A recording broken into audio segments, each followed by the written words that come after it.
का स्वागत में हूं आपके साथ हेमंत कुमार। और आज का मुद्दा है बिजली पानी पर नसीहत, अनलिमिटेड सियासत।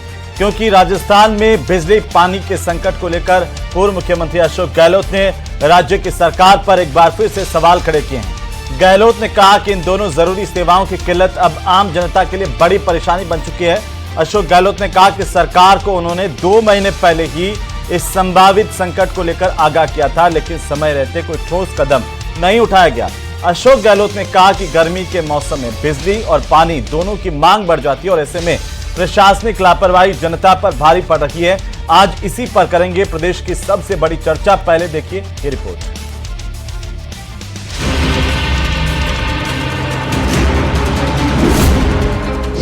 बिजली पानी को लेकर कांग्रेस का सरकार पर निशाना।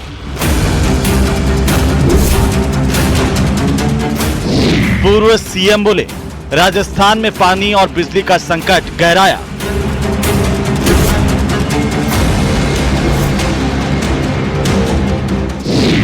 गहलोत ने कहा सरकार को 2 महीने पहले ही चेताया था। पानी और बिजली भी कई जिलों के अंदर बहुत भयंकर स्थिति है। मैं इनको 2 महीने पहले से आगाह कर रहा हूँ कि इस बार गर्मी ज़्यादा पड़ेगी प्रदेश के अंदर और लोग त्राही करेंगे। ये वक्त राजनीति का नहीं, जिम्मेदारी का है। सरकार गंभीरता से लें। प्रॉब्लम को लेना चाहिए, गंभीरता से लेना चाहिए, कैसे वो समझ हल हो। बिजली पानी पर नसीहत, अनलिमिटेड सियासत।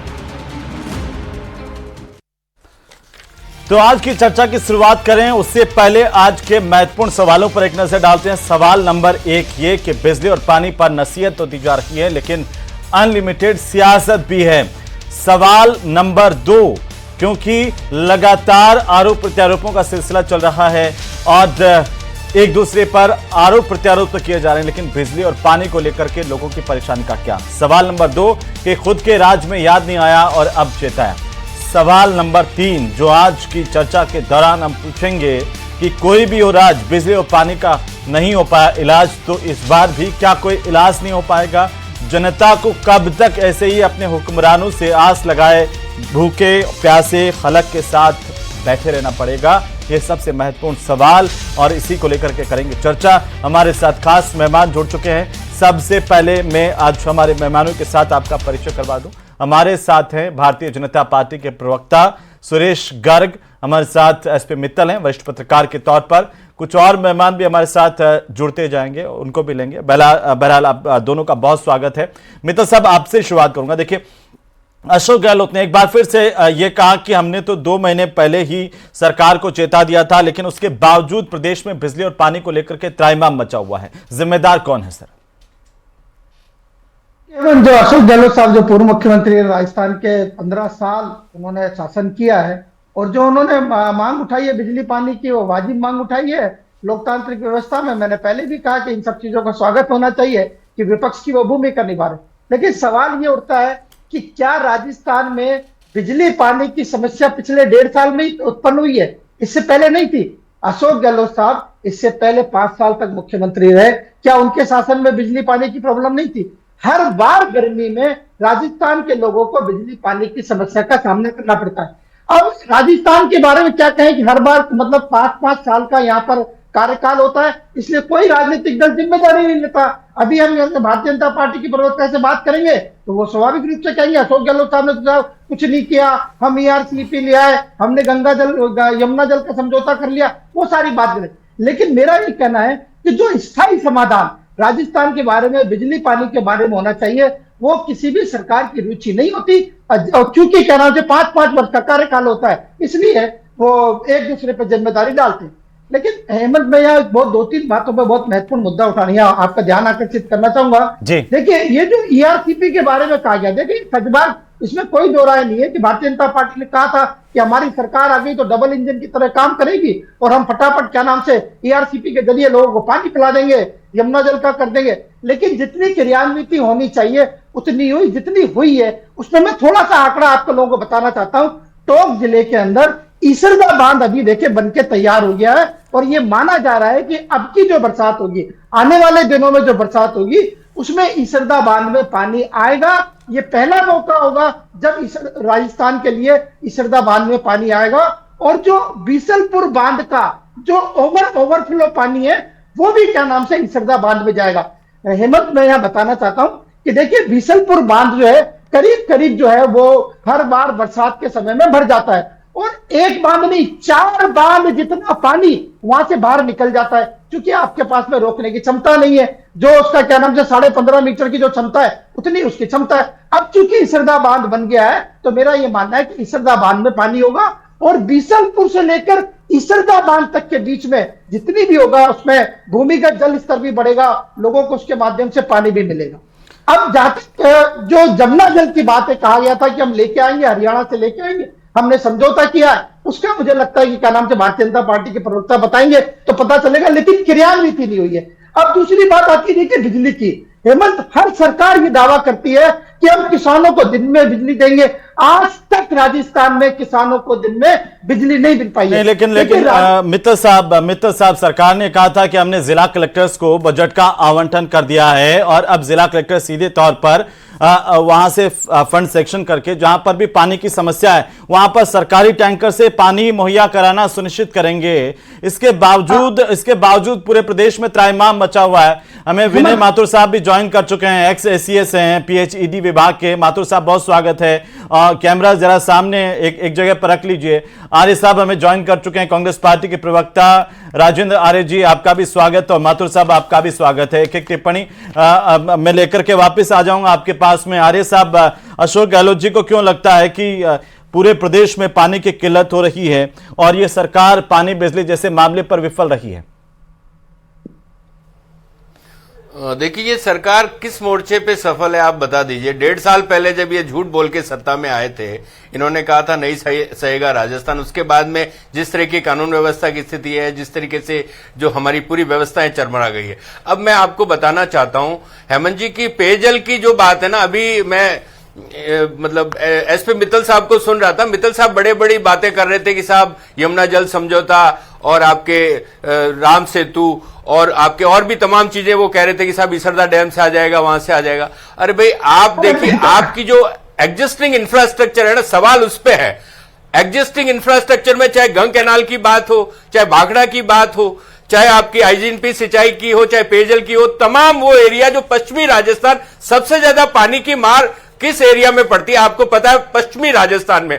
आज राजस्थान का पूरा जो सीमावर्ती इलाका है, जैसलमेर बाड़मेर तक, उस पूरे इलाके के अंदर अभी हमने देखा कि एक ऊंट ने जिस तरीके से पानी के अभाव में, जबकि आपको पता है राजस्थान में ऊंट को रेगिस्तान का जहाज कहा जाता है, 15 दिन भी वो बिना पानी से रह सकता है। इसका मतलब आप समझिए कि उस इलाके में 15 दिन से पानी की बूंद नहीं है, जबकि हकीकत ये है सर, ये राजधानी के अंदर मैं बताता हूं, ये जैसलमेर के देगराज ओरण की तस्वीरें हैं। प्रदेश का हर व्यक्ति ध्यान से देखें कि किस तरह से हमारा पशुधन भी तड़प तड़प करके दम तोड़ रहा है।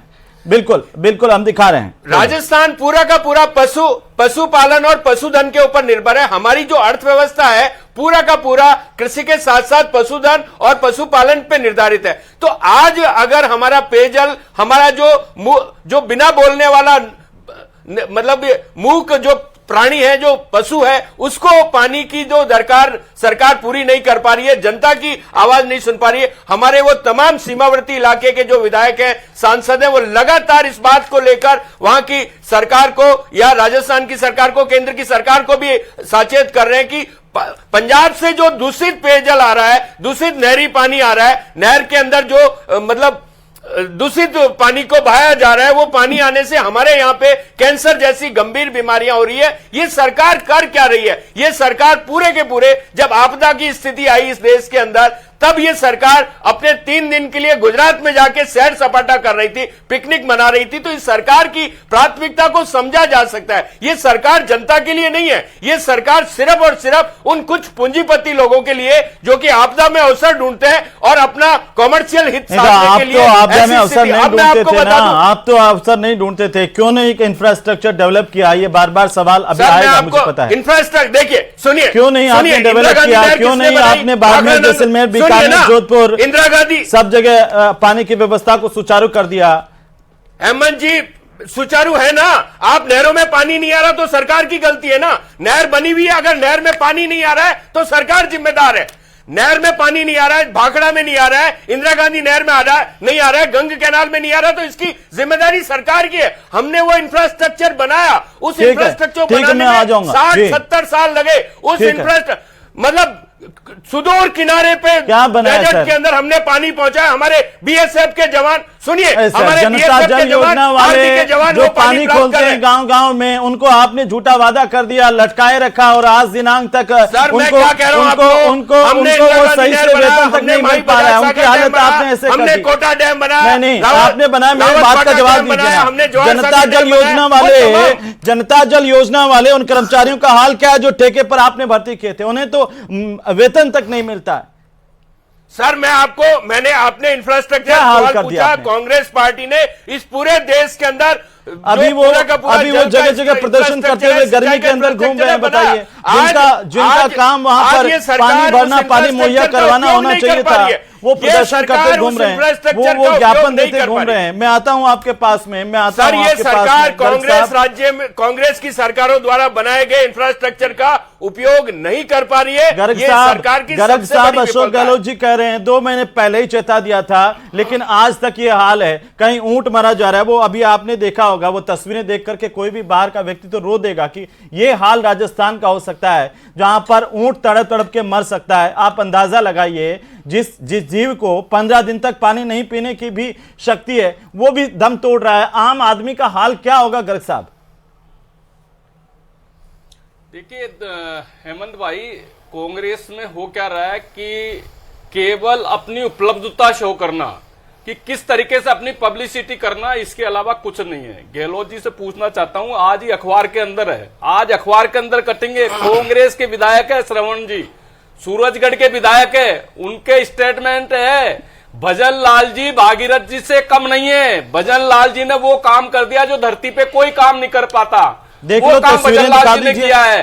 तस्वीरें दिखाइए। कुंभाराम लिफ्ट परियोजना, तो आप सुनो, हाँ, सुन ही रहा हूं। जैसलमेर के देवराज ओरन की ये तस्वीरें, ये भागीरथी प्रयास, मैं यही कह रहा हूं हेमंत भाई, भागीरथ जी, मैं हेमंत भाई यही कह रहा हूं कि कुंभा लिफ्ट परियोजना के अंदर 1092 करोड़ रुपए की स्वीकृति, और कांग्रेस के विधायक उसकी तारीफ कर रहे हैं कि जो भजन लाल जी ने किया वो किसी ने भी नहीं किया। अब बता दीजिए, क्या कांग्रेस का विधायक झूठा है या अशोक गहलोत जी झूठे हैं? अशोक गहलोत जी बार बार हमारी बात तो करते हैं, बगरू में किसके विधायक हैं? आप बाड़ेबंदी में क्यों रहे? बता दीजिए मेरे को, आप ये बता दीजिए। बगरू दूर क्यों जा रहे हैं? बगरू में किसके विधायक हैं? हेमंत जी, अभी 3 दिन पहले से बगरू के लोग बिजली को लेकर के बैठे हुए थे कि उनके बिजली नहीं आ रही है, वो इस गर्मी के अंदर मर रहे हैं। बिजली की मैं आपको बिजली की बात भी बता देता हूँ, पानी की बात बता रहा हूँ, पानी की तो ये तस्वीर। हाँ, मैं उसका भी जवाब दे रहा हूँ, वर्तमान में 17,467 मेगावाट की उपलब्धता है राजस्थान के अंदर, और कंजप्शन है 16,052 मेगावाट का। आज की तारीख में कहीं पे कोई कटौती नहीं है। आज इनके अंदर ही सिविल लाइंस एरिया के अंदर कटौती हुई है, 2 घंटे की कटौती। मैं बता रहा हूँ आपको, सोडाला एरिया के अंदर 2-3 घंटे की कटौती हो रही है। ये झूठ बोल रहे हैं हेमंत जी। ये देखिए, सवाल ये पूछना चाहिए कि सिविल लाइंस एरिया के अंदर जहाँ पे 15-20 सालों से कोई कटौती नहीं होती, गाँव में जब से ये सरकार आई है तब से कटौती हो रही है। आप बताइए ना, इनसे पूछिए, लेकिन झूठ क्यों बोल रही है? झूठ क्या पुलंदा है, भ्रष्टाचार का आप बोल रहे हो। मैं कह रहा हूँ सिविल लाइंस एरिया के अंदर अगर बिजली की कटौती होती है तो ये सरकार की सबसे बड़ी विफलता है। आप इनके पूर्व सिविल लाइंस एरिया पूरा का पूरा एरिया जो राजस्थान की राजधानी का हृदय है, वहाँ पे बिजली की कटौती हो रही है। 3-3 घंटे की बिजली की कटौती हो रही है। रात को 2 बजे बिजली जा रही है, दिन में 2 बजे बिजली जा रही है, दिन में 2 बजे बिजली जा रही है। आप पूछिए तो सही ना इनसे, ये झूठ बोल रहे हैं यहाँ पे। झूठ तो आप बोल यहाँ पे झूठ बोल रहे हैं। मुझे बताइए, क्या सिविल लाइंस एरिया में 3-3 घंटे की बिजली कटौती नहीं हो रही? क्या पानी नहीं बह रहा सड़कों के ऊपर? क्या सड़कों के ऊपर पानी नहीं बह रहा?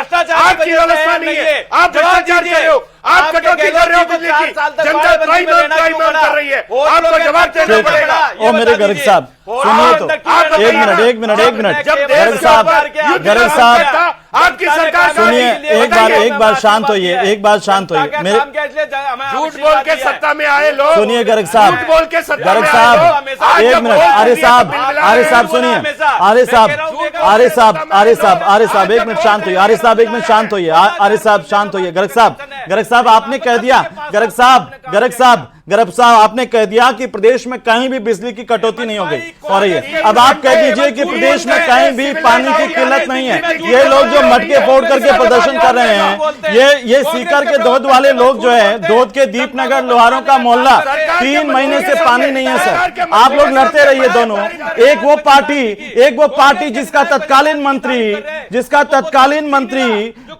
जलदाय की सबसे बड़ी योजना में जेल में है, और एक वो पार्टी जो दावा कर रही थी कि हमारी सरकार आने के बाद में ना पानी की किल्लत होगी ना बिजली की। आप दोनों लड़ते रहिए, प्रदेश की जनता देख रही है। आपने 5 साल तक ईआरसीपी को क्यों रोका था? नहीं, इसी पर लड़ते रहिए। विनय माथुर साहब, मैं 1 मिनट आ रहा हूं। मूल समस्या देखिए लोगों की, आप इससे कोई मतलब नहीं है कि किसने क्या किया, आपने क्या किया। लोगों को चाहिए सर पानी और बिजली। आप लड़ते रहिए पीछे, लेकिन लोगों को वो मुहैया करवा दीजिए। वो कहां से लाते हैं वो आपकी जिम्मेदारी है। इस पर ये इन्होंने नहीं किया, वो उन्होंने नहीं किया, ये इससे क्या मतलब है? मुझे विनय माथुर साहब बताइए, पीएचईडी में रहे हैं, क्या पानी की किल्लत कहीं नहीं है राजस्थान में? और हो रही है तो इसकी वजह क्या है? क्या हमारा मैनेजमेंट नहीं है सर? वजह क्या है सर? ऐसा है कि पानी की समस्या है, इसमें कोई दो राय नहीं। जो पहले की गवर्नमेंट थी और अभी की गवर्नमेंट है, गवर्नमेंट और गवर्नमेंट के अधिकारी अपने स्तर पर सबसे बढ़िया जो कुछ प्रयास संभव है वो करते हैं। इसमें कोई अपवाद होना भी नहीं चाहिए, और हमारे राजनेताओं को चाहिए, पत्रकारों को भी चाहिए, और लोगों को चाहिए वो जो भी स्थिति है उसको मिल बैठ के सॉल्व करें। आज पानी की किल्लत गर्मी में नॉर्मली होती है, और मैं तो कई राज्यों में काम करता हूँ सर। राजस्थान में माथुर साहब, लोग मिल बैठ के कैसे सॉल्व करेंगे? लोग पानी निकालेंगे, फिर इंफ्रास्ट्रक्चर और सरकार क्या करेगी सर? क्यों ये लाखों करोड़ों रुपए की योजनाएं पेयजल के नाम पर बनती है? क्यों लाखों करोड़ रुपए की बिजली खरीदी जा रही है? वो कहां जा रही है फिर? ये तो साहब आप मैं तो कह रहा हूं 3 महीने से अगर धोद के इलाके में पानी नहीं आ रहा, उसका जिम्मेदार कौन है सर? आप तो रहे हैं पीएचईडी में, समस्या क्या है पानी को लेकर के? पिछली बार बारिश भी अच्छी हुई थी, हम तो यही सोच रहे थे कि हमारे तमाम बांध लबालब है और इस बार पानी की समस्या नहीं आएगी। इसके बावजूद राजस्थान में पानी की परेशानी क्यों है सर? क्या कारण? देखो, लॉन्ग टर्म सॉल्यूशन और एक होता है शॉर्ट टर्म सॉल्यूशन। जो भी गवर्नमेंट आती है और जो भी अधिकारी रहते हैं फील्ड में या नहीं कहीं भी रहे, उनको दोनों तरह के सॉल्यूशन करने पड़ते हैं।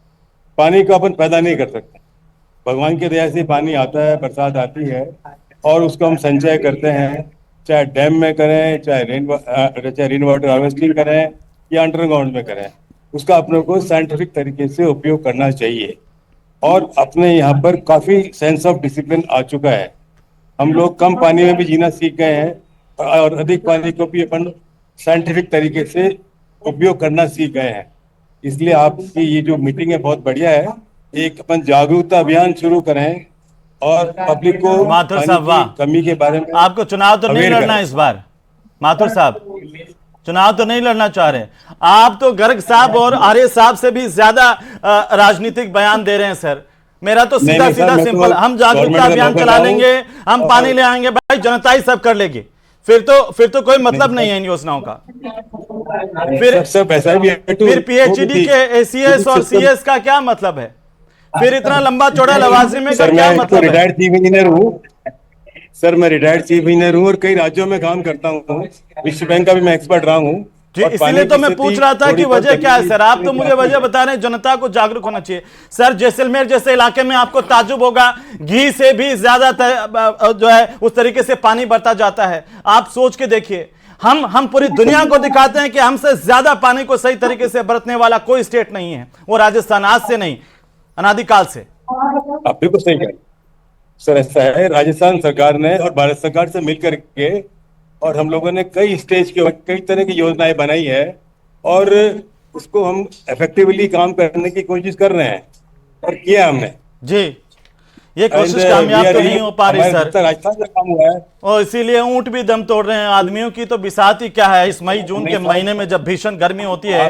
और आप हो धैर्य सकता है रखें, कि जी राजस्थान के इंजीनियर बहुत अच्छे हैं, गवर्नमेंट अच्छा काम कर रही है। वो आप कई बिल्कुल चिंता इंजीनियरों मत पे करें। आरोप लगा कि उन्होंने कितना पूरी फर्जीवाड़ा गवर्नमेंट किया, आती है। वो तो पूरे प्रदेश की जनता ने देखा। और एक जो मंत्री थे इस विभाग के, और उन्होंने क्या किया, उन्होंने तो बिना पाइपों के, आप तो योजनाएं, मैं तो कहता हूं माथुर साहब आप जैसे अधिकारी आए और आप जो बना रहे हैं, बता रहे हैं योजनाएं, वो धरातल पर हमें दिखाई दे। लेकिन मित्तल साहब, आप मुस्कुराने से काम चलने वाला नहीं है। इस राजस्थान की जनता प्यासी है, अंधेरे में है और गुहार लगा रही है सरकारों से और प्रशासन से कि कुछ तो कीजिए सरकार।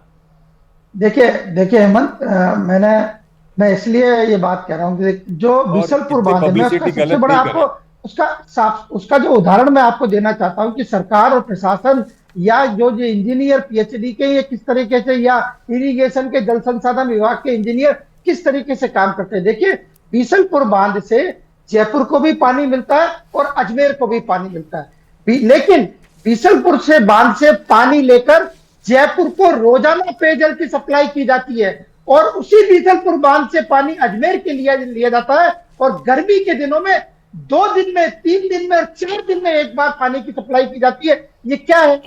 इसका मतलब कहीं ना कहीं जो है वो व्यवस्था खराब है। और ये ऐसा नहीं कि अभी भारतीय जनता पार्टी के शासन में हो रहा है, ये कांग्रेस के शासन में भी ऐसा ही हाल गर्मी के दिनों में होता है कि अजमेर के नाम से आसपास के पूरे क्षेत्रों में 3 दिन में, 4 दिन में एक बार पानी मिलता है। आप हिम्मत कल्पना कर सकते हैं कि जब शहरी क्षेत्र के अंदर पेयजल की स्थिति ये होगी तो ग्रामीण क्षेत्रों का क्या हाल होगा।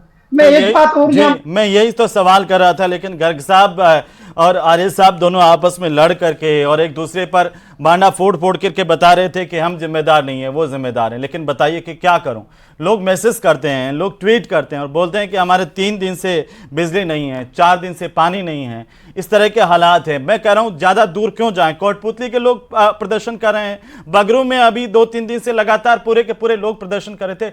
अब ये अगर राजधानी के पास वाले इलाकों की यह हाल है तो बाकी जगहों पर आप ठीक कह रहे हैं। क्या कल्पना करेंगे कि हम ग्रामीण इलाकों में क्या हाल होंगे, मारवाड़ के सुदूर अंचल में क्या हाल होंगे, जहां पर सर्दियों में भी लोगों को पानी के लिए परेशान होना पड़ता है। गर्ग साहब, नहाकर के आए हैं क्या आज आप?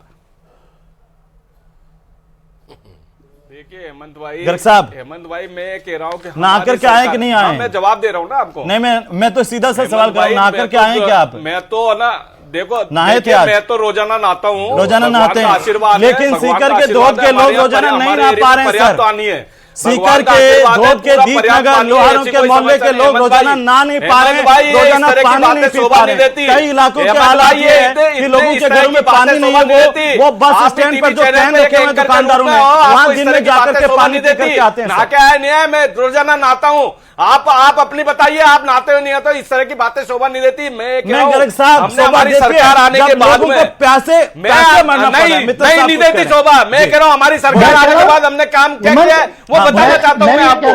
9,400 करोड़ रुपए हमने राम जल सेतु के लिए सैंक्शन किए, इसके बाद में 12,807 करोड़ रुपए सैंक्शन किए। हम धरातल पे योजना ला रहे हैं, धरातल पे काम कर रहे हैं हम। कब तक लाएंगे? हमारी सरकार जब से आई है, जब से धरातल पे काम कर रहे हैं। आज कांग्रेस के विधायक हमारी तारीफ कर रहा है, क्यों कर रहा है? क्योंकि हम काम कर रहे हैं। बता दीजिए 5 साल तक गहलोत जी क्यों भाड़ेबंदी में रहे थे, क्यों सरकार बचाने में रहे थे वो? ठीक है, तो क्यों उनका जलदाई मंत्री है वो जेल के अंदर था? अभी उनका जलदाई मंत्री जेल में है ना, पूर्व जलदाई मंत्री जेल में क्यों है? भ्रष्टाचार की वजह से जेल में है वो। बिल्कुल छोटी सी हेमंत जी से पूछ लीजिए, भाखड़ा में पानी क्यों नहीं आ रहा, बलिया नहर में पानी क्यों नहीं आ रहा, गंग के नाम में पानी क्यों नहीं आ रहा, जो इंफ्रास्ट्रक्चर बना हुआ है उसमें पानी क्यों नहीं आ रहा? जवाब देना पड़ेगा। सिविल लाइन्स एरिया के अंदर एक मिनट दोनों एक बात, दोनों की आवाज डाउन कीजिए प्लीज, दोनों की आवाज डाउन कीजिए। बोलिए मित्तल साहब, बिल्कुल संक्षेप में 30 सेकंड। हाँ, देखिए हेमंत, मैंने बिल्कुल पिन पॉइंट मुद्दा उठाया था कि बीसलपुर बांध से आप जयपुर को रोज सप्लाई कर रहे हैं, लेकिन उसी बीसलपुर बांध जो अजमेर के लिए बना था, आप अजमेर में 2 दिन में, 3 दिन में एक बार पानी क्यों सप्लाई कर रहे हैं? इसका जवाब हो तो कोई दे। राजस्थान की बात कीजिए मित्तल साहब। मैं राजस्थान की बात कर लेता हूँ। आर्य साहब, राजस्थान बहुत आर्य बड़ा है। साहब, आप आपके किसी मंत्री जी से पर जाके आरोप पूछिए, लगाते जो हैं, जलदाय मंत्री थे आपकी सरकार में, क्यों उन्होंने पाइप नहीं डाले जल जीवन मिशन योजना के? राजधानी का बुरा हाल हो रहा है, राजधानी का बुरा हाल हो रहा है, राजधानी में पानी नहीं आ रहा, बिजली नहीं आ रहा, गर्मी के अंदर लोग त्राहिमाम कर रहे हैं। चलिए, बहुत शुक्रिया आप सभी का चर्चा में शामिल होने के लिए। वक्त इजाजत नहीं देता, लेकिन सवाल बहुत गंभीर है। उन लोगों का सोचिए जिन्होंने लगातार पानी को लेकर के परेशानी झेली है और अभी भी झेल रहे हैं। कांग्रेस के राज में भी झेली, बीजेपी के राज में भी झेल रहे हैं और हमेशा ये उम्मीद करते हैं उठ करके कि आज तो कम से कम पानी आ जाए, भगवान बारिश हो जाए। अब भगवान कब मेहरबान होगा नहीं होगा पता नहीं, लेकिन सरकार जिसे हम सब ने चुना है उसकी मेहरबानी बहुत जरूरी है और उम्मीद है कि सरकार ध्यान देंगी। सरकार के नुमाइंदे इस ओर देखेंगे और जो इन जिला कलेक्टर्स को पावर दिया गया है वो जिला कलेक्टर्स एसी के रूम से बाहर आकर के जनता की समस्याओं से दो चार होंगे, उनकी समस्याओं का निदान करेंगे।